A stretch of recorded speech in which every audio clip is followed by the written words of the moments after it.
जिस भी आदमी ने नरेंद्र मोदी को 2014 में वोट दिया था या 2019 में वोट दिया था या जो 2024 में वोट देगा, वो कम से कम नरेंद्र मोदी को इसलिए तो वोट वो कतई नहीं देगा कि उसने केजरीवाल की तरह, नरेंद्र मोदी ने आईआईटी पास किया था या केजरीवाल नरेंद्र मोदी आईआरएस लीडर थे।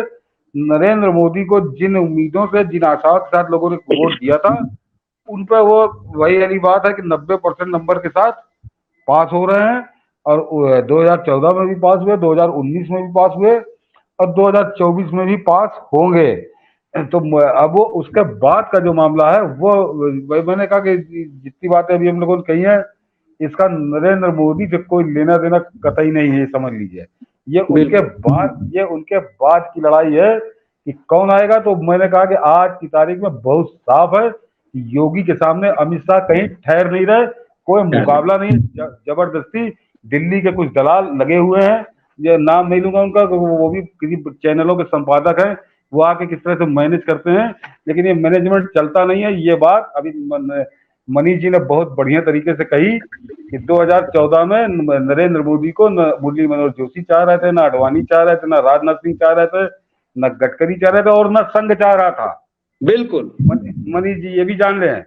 बिल्कुल, लेकिन इस देश की जनता चाह रही थी, तो कोई फिर सारे हथकंडे फेल हो गए और योगी आदित्यनाथ बहुत तेजी से उसी रास्ते पे जा रहे हैं और अमित शाह उसी रास्ते पे उल्टा जा रहे हैं। जिधर योगी आदित्यनाथ जा रहे हैं वो उसी उल्टा जा रहे हैं, दोनों दूरी बहुत बढ़ती जा रही है। और ये जो इसीलिए हम और आप सकारात्मक कहते हैं, वो सतीश जी हमेशा सकारात्मक। गुस्सा तो सतीश जी को कई बार आता है, परशुराम का खून है तो गुस्सा तो कई बार आता सतीश जी को भी, लेकिन ये दिखता है कि कैसे ये जो पूरा ये जो इस देश डेमोक्रेटिक सिस्टम का मिजाज है, we the people of India, इस देश की जनता जो चाहेगी। और इसीलिए हम कई बार कहते हैं, मैंने सुप्रीम कोर्ट के प्रेस लॉन्च में बैठकर, प्रेस बॉक्स में बैठ करके, कोर्ट रूम 1 जो चीफ जस्टिस का होता है, सुप्रीम कोर्ट के जज के मिजाज को बदलते देखा है। मतलब इस देश में रूल ऑफ लॉ जनता के मिजाज से चलेगा, डेमोक्रेसी इस देश की जनता के हित में चलेगी, जो जनता चाहेगी वही होगी। इसीलिए आप जो चाहेंगे वही होगा, आपको अपना मैसेज देना पड़ेगा। और आज के दिन में सोशल मीडिया के इस दौर में आप ये संदेश दे पाते हैं कि हम चाहते क्या।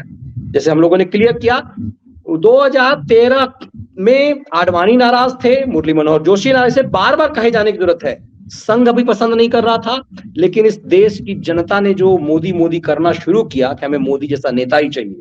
और मुझे लगता है कि एक समय आएगा, क्योंकि अभी मोदी किसी भी मामले में अपने काम से उन्होंने दिखा दिया कि भारत का कायाकल्प हुआ है।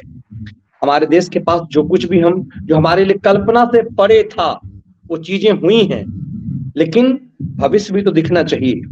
तो भविष्य का जो कोई अपने आप को नेता समझता है, उसे अपनी लकीर मोदी से लंबी करनी ही होगी और ये दिखाना पड़ेगा। अपनी लकीर उसे मोदी से लंबी करनी पड़ेगी। और मोदी से पौना लकीर लेकर के कोई सोचेगा कि वो इस देश का हीरो हो जाएगा, ये संभव नहीं है। उसे मोदी से लंबी लकीर खींचनी पड़ेगी।